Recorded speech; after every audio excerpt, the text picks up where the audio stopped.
C'est très très intéressant, Françoise, il est déjà l'heure de se quitter, ça passe vraiment très vite. Je vais prendre une dernière question pour rebondir sur l'actualité, une question de Laure.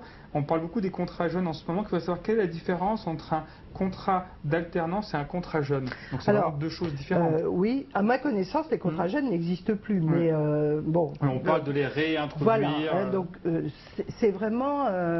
c'est autre chose.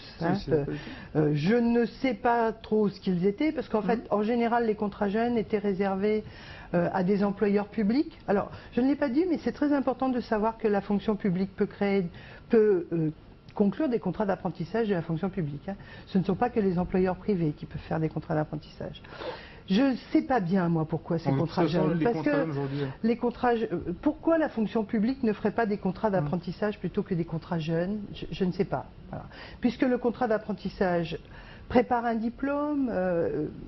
Par exemple, moi j'ai une licence d'administration publique où nous préparons un diplôme, une licence généraliste. Dans ce programme, nous avons mis une préparation au concours. Pourquoi? Enfin, moi je trouve que le contrat d'apprentissage ou de professionnalisation sont vraiment des moyens qui ont fait leurs preuves en matière d'insertion. Donc pourquoi diversifier encore? Pourquoi pas? Enfin, je ne sais pas. En tous les cas, le contrat jeune tel qu'il se fera, tel qu'il s'est fait, je ne pense pas qu'ils aient fait énormément, qu'ils aient montré leur capacité à intégrer. Je ne suis pas sûre. Donc l'apprentissage, ça marche, c'est un petit peu le message. Voilà, donc pourquoi ne pas transformer des contrats de la fonction publique qui intégreraient des jeunes dans la fonction publique en contrat d'apprentissage? Il y aurait au moins une formation diplômante.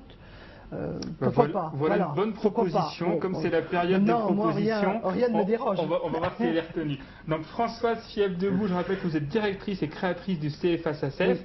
Merci beaucoup d'avoir pris une heure pour répondre à toutes nos questions. Merci à nos internautes pour leurs nombreuses questions et leur fidélité. On se retrouve à 16 h pour un nouveau chat vidéo dans cette semaine pour l'emploi, un chat vidéo consacré aux coachs au féminin et aux questions du droit du travail. Merci et bonne journée. Merci, au revoir.